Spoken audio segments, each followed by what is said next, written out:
everybody, it's Avril from Mitchy Titch Yoga here. I hope you had a lovely day today, practicing our yoga story and having fun with those poses. I'm here to read you a beautiful bedtime story. So I hope you're all ready, sitting comfortably. We'll be ready to start. We're going to read The Lion Inside. It's by Rachel Bright. And the illustrations, the pictures inside, they're by Jim Field. It's a lovely, lovely book. I'll be sure to show you the pictures. It's one of my favourites. And Rachel is always so pleased when we read one of her books. So are we ready?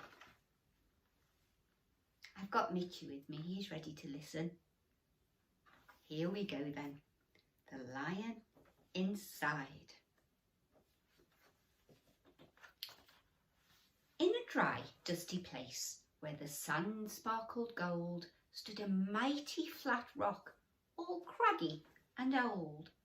And under that rock, in a tiny full house, lived the littlest, quietest, meekest brown mouse.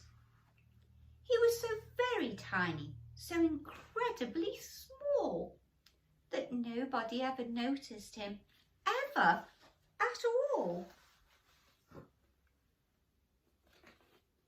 Here, where he lives, are very tall animals. Can you see a giraffe's legs? And little mouse is all the way down here shouting, "Hello!" Poor thing. He got trod on and sat on and missed out for stuff, ignored and forgotten. Yes, mouse life was tough. Ow! Can you tell? That's a big elephant's foot. Ouch! Oh dearie me. A zebra has sat on him. Poor little mouse. Meanwhile, far above on top of the rock, times were quite different. It was Lion O'Clock. Oh, there is the big proud lion sitting on the very tall craggy rock. This huge toothsome creature made sure everyone saw how important he was, but how loud he could roar. Roar!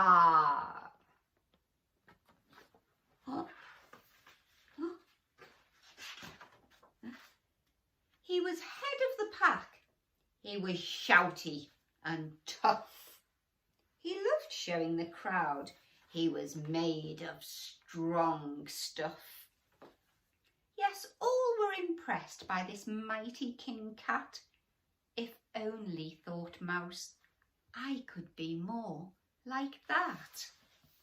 You see, here is Lion, and can you see, all the way down here is tiny little Mouse. Then, late one dark night, in his Minnie Mouse bed, the cleverest thought popped into his head.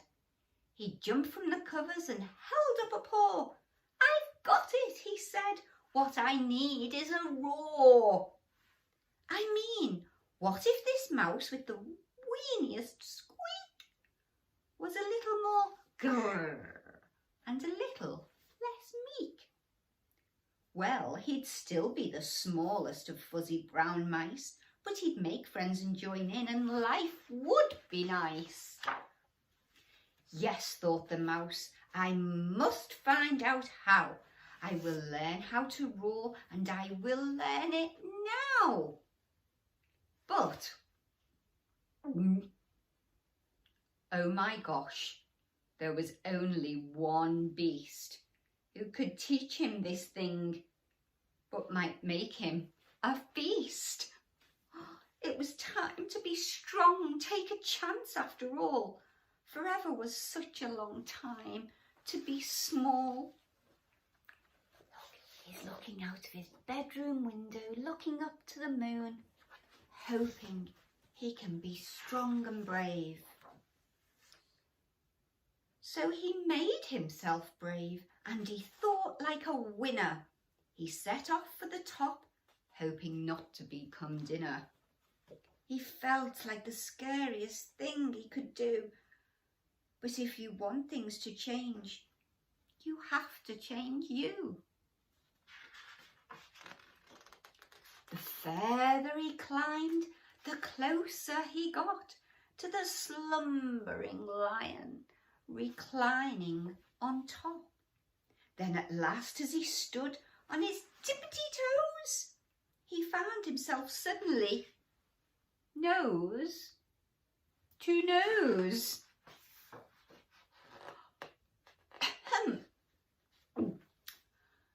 Pardon me. Wake up, Mr. Lion, you've got company. Squeak! Mr. Lion, what I've come to you for is squeak. Do you think you could teach me your roar? Oh, goodness me, look how big Lion is. And brave little mouse. Telling Mr. Lion to wake up. Oh, and he does. Oh, do you think Lion's nostrils are as big as Mouse's ears? Wow, that's big. A silence befell that twinkling plain. Lion opened his eyes and puffed out his mane. Time slowed right down, why it felt like a week. Then he opened his mouth and let out a eek! Wow! The lion was shaking his paws all a fumble. He was backing away with a scrambling tumble. Don't hurt me, he whimpered. Oh, try to be nice. Well, my goodness, this lion was frightened of mice. Don't worry, Mouse peeped. I'm a friend, not a foe. Let's rock this together. We'll have fun, don't you know? That was a magical moment for sure, when Mouse didn't feel at all small anymore. He had found his true voice and learned to speak out. And for that, you don't need to roar or to shout. And from that day and always, the two were a pair. They both liked that rock better. Now that rock was to share. The mouse, while still little, felt big in his head, and Lion, he still roared, but with laughter instead. Yes, that day they both learned that no matter your size, we all have a mouse and a lion inside. And there they are, sat together in the sunset, Lion and little mouse, sat on his head like very good friends. Take care, everybody. Have a lovely night's sleep. Night, night. Namaste.